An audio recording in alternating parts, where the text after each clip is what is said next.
So let's pick up where we left off again, with the in the second in the ayah number 10, where Allah subhanahu wa ta'ala is getting ready to describe, because of these people who are deceiving the Allah and the people who have believed, uh, what what Allah what is happening, why they're doing what they're doing, is because, and then what Allah subhanahu wa ta'ala, the consequence of that, what they're doing, what is in their hearts. So their hearts is a disease. So then, as a consequence, then so fa so zadahum.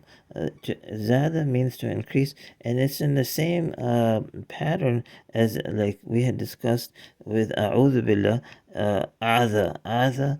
The middle mnemonic is an alif, and here again the middle mnemonic is an alif, zada.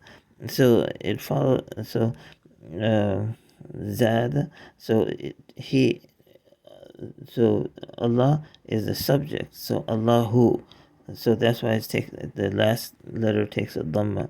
So Allah is increasing them, and them is referring back to the people who are deceiving. So zadahum Allahu maradan. So the object here is marad. Allah subhanahu wa ta'ala is increasing them in their disease. So the disease in a person's heart is like, all the bad things that influence people, like, envy, jealousy, hatred,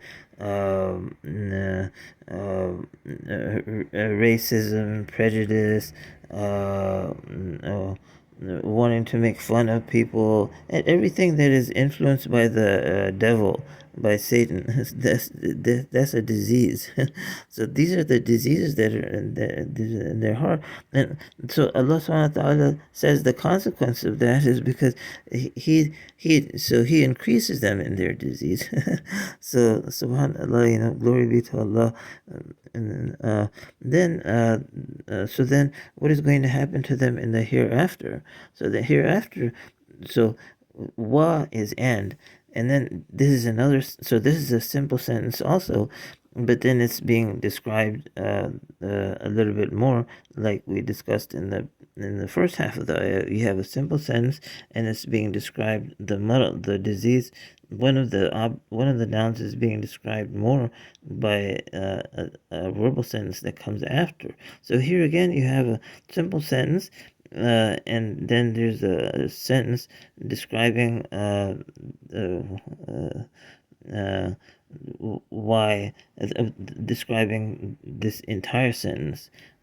So this simple sentence again starts with a preposition li, but here it's since it's the first noun, it's lahum, and for them. So it's being attached to the suffix third person plural, and sits in the position of the first noun of a noun sentence. That's why it's la walahum, not lihim. So lahum, for them, is azabun alim. So we discussed about azab is punishment. It comes from the root ayn zal ba, and it follows the pattern fa'al azabun, sort of like sirat, which is fi'al, but here it's the first mnemonic of the pattern is fatha, fa'al. So azabun, for them, is a punishment.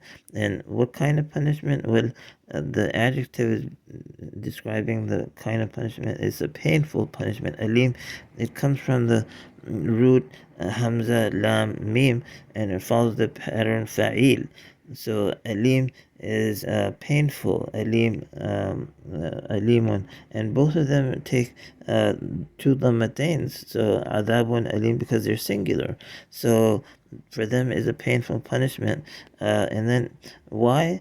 Bima kanu yakdhibun. So this is a preposition be, which is for the reason for, and then is being attached to mim alif, bima kanu. So here you can see mim alif is being used sort of transitionally. So for what, meaning for what, instead of negation, it's being used to say for what. Kanu yakdibun. Kanu comes from the root kana, where the middle mnemonic is in alif. So let's stop there.